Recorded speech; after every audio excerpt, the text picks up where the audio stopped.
Hi guys, welcome back to the Ahn Project. This is the subject of self-therapeutic multimedia project and so on and so forth.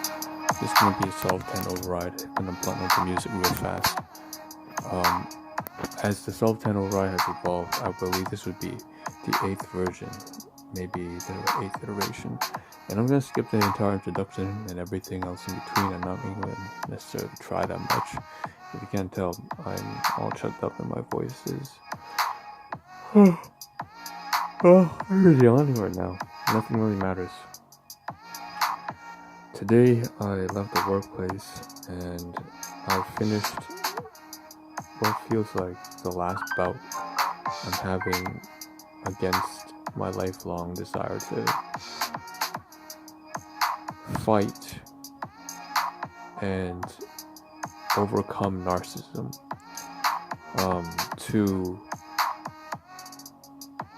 to solve a narcissist, not just one, many, to change an entire department of narcissism, to change the malignant narcissist, the high end, so selfish, entitlement, genuinely dangerous, hurtful to their own blood.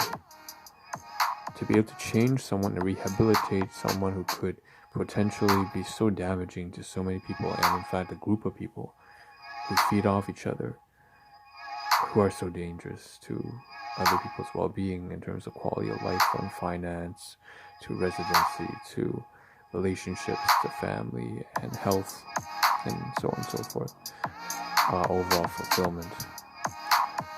And I've surpassed that point now. I've managed to change not only the entire department of my workplace, not without adverse side effects, of course. I've managed to hurt myself and a lot of other people in the process.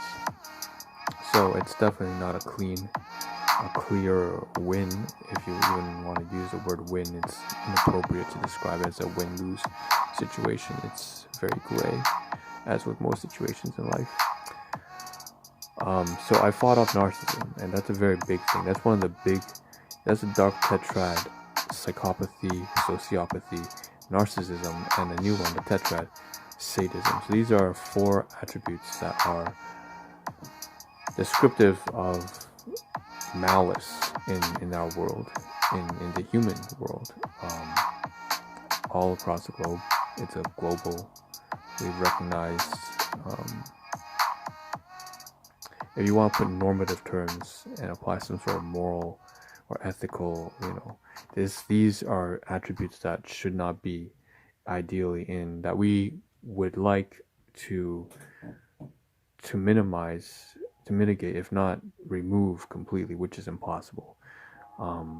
These elements of carelessness for the well-being of other people, in fact, pleasure, seeking joy in the pain of other people, actively going out of the way to deceive, manipulate, control, at the expense of the livelihoods and well-being.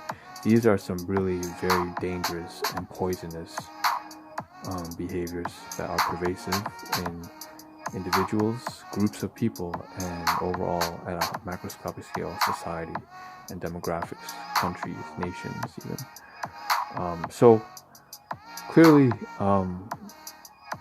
it had a big impact seeing on my private life the way malignant narcissism in my biological father, and then high-end vulnerable narcissism in my biological mother, and the way that destroyed my sense of anything, and how I ended up acquiring some of those traits, despite at first the first 2 decades being more of a incredible empath, so very too compassionate, too weak, too caring, too kind, having no personal boundaries and allowing people to manipulate and take advantage of me and my kindness, because I've been a pathetic doormat, as I had no choice for the pretty much majority of my life, living in a prison cell, felt like, with 2 jail wardens, which would be my guardians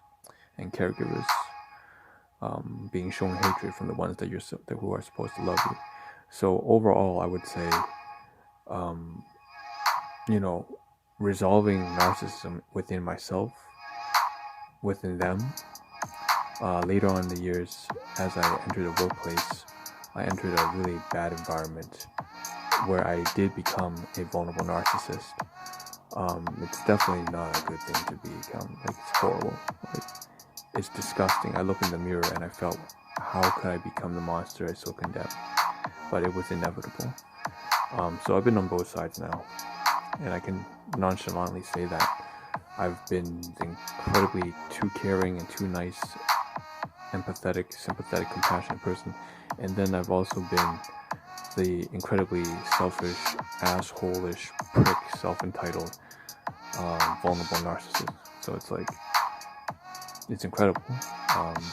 The full workaround. This is life, but if at all possible, I would prefer not to have all these dramatic cluster B personality disorders be so destructive.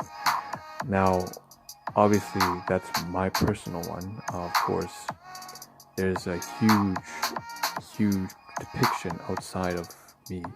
For example, my caregivers, my colleagues at the workplace, who out of 22 maybe colleagues in my department, about 7 to 8 of them were high-end, not high-end, but maybe mid-tier at least, narcissists, so grandiose and vulnerable. And I've been on this war ever since I was a little kid against self-entitlement, against deception, against dishonest, inauthentic people always trying to be honest and humble and seeking respect, seeking discipline, hard work, and genuine authenticity, loving, caring relationships, healthy relationships in general. I've been seeking this all my life. And I know we're halfway into live stream and we're still not really sure where we're going with this. Well, we do have an idea. The point is, having today left the workplace with this clear understanding that I've finally conquered these really dangerous aspects of human nature in my private personal life. So that would be between my business, relationships, workplace, colleagues, bloodline caregivers, personal well-being. It's been hell these past 3 decades, but the point is, if you've ever suffered at the hands of narcissistic abuse, you know that it's no joke. It sounds like nothing. If you have not been through it, you will definitely underestimate it, because nobody really understands narcissism because of its almost secretive nature. It's very deceiving. It's very, very alluring. It makes you can't tell that you're being abused. It's very confusing. You can only understand the way people manipulate you, the way a narcissist manipulates you, if you have been one.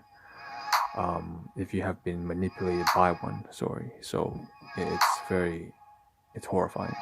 But the point is, I left the workplace today understanding that I have been able to do what was deemed nearly impossible by a lot of therapists, or not impossible. I'm fairly certain they don't use that language. They know it's possible. They say, however, that they will not change. So it's a statement, it's an assertion, it's a statement that narcissists are too proud to change themselves. That's a generalization. If you were to confront so Dr. Ramani, Dr. Grande, Dr. Lee Carter's, or whoever, they would probably, submit and say, well, we didn't mean it like it's impossible, but that it would be unwise and very damaging, and there wouldn't be any.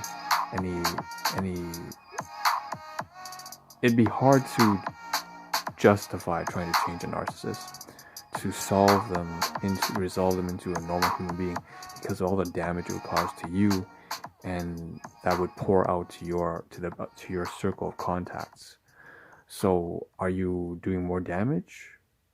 Are you really? helping, or are you not just doing more damage by becoming part of the problem? As you save the narcissist, most likely you will become a narcissist yourself. As Nietzsche said, and I'm not trying to just pull a cliche here, it's the truth. If you stare into the abyss stares back into you. That is absolutely the truth when it comes to narcissism. So you have to become a bigger monster to change the monster itself. Oftentimes, it will break you, and then you become the abused becomes the abuser. The cycle repeats. So unless you can do this without hurting other people, it's clear that most therapists would not recommend you do this. However, I have managed to do it. Like I said, this makes me not innocent. I have hurt a lot of good friends, people who could have been brothers and sisters. I've hurt a lot of people. And then that means also I've managed to also save a lot of people. But, it's not, it's very ugly. It's very messy. Part of it is a rational decision, but part of it is actually impulse, habit, and even more of it is just unavoidable. It was inevitable, fate-driven concept. The fact that you got rolled a die and you were born into a household like this. You can't choose that. And unfortunately, a lot of times your decisions are predicated on what has already happened to you. In other words, they're not decisions, they're just habits. Needless to say, I have about 3.5 minutes left. The point of all this conversation today, and the title having to do with, and again, I'm not trying to deepen my voice or get productive on stream and pushing myself to make the 15-minute mark on Instagram, although I will make sure that gets done. The title of this stream is along the lines of Irrelevance in Light of Freedom, Practicality. What does that mean? That's a bunch of verbose jargon, a bunch of words strung up together in my head. It just means that, I'm taking a look at all the things I've done on the Ahn Rho Project, which is a comprehensive coverage of life as I try to find my way out of the narcissistic abuse and fight back and beat back and overcome narcissism. And if I'm to use non-tame language, to just fuck narcissism, fuck shit up, alright? I could give two rats ass about giving my time, attention, energy, any more of myself, my life away to something as destructive as fucking narcissism. Any narcissist can get the fuck out of my place now. I have no more patience for that. But, if I'm to tame myself for now, the fact is, this title and this live stream looks like ARP 966A. Today I left the workplace, and in the past 8 hours, I just haven't been doing very much, because the main focus of my life for the first 3 decades is coming out of this Mariana's Trench, this negative hellhole of domestic violence, narcissistic abuse, financial ruin, suicidal depression, all this nonsense and garbage that has prevented, from reaching, positive, healthy relationships, business ventures, finding a stable career, just being fulfilled in life.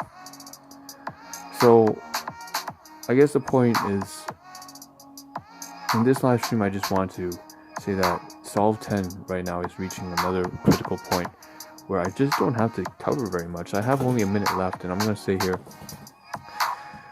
I used to be very into that. I have developed CPTSD as a result of the past 4 years working in a workplace, that department where half of them, almost half, are narcissists. And then I got into this whole Ahn Rho Project, to a phase of the Ahn Rho Project where I developed CPTSD and became hyper-perfectionist and tried to cover everything. I don't have to do that anymore, because I reached the phase where I can just say, as of right now, I have 15 seconds left. All of this stuff on the floor in Region G1, I'm not going to go through the details. Garbage is garbage, keepers are keepers, and I don't have to cover it anymore. And in fact, I'm just going to end this live stream right here and say, I don't have to cover anything on the live stream if I don't want to, and if I can.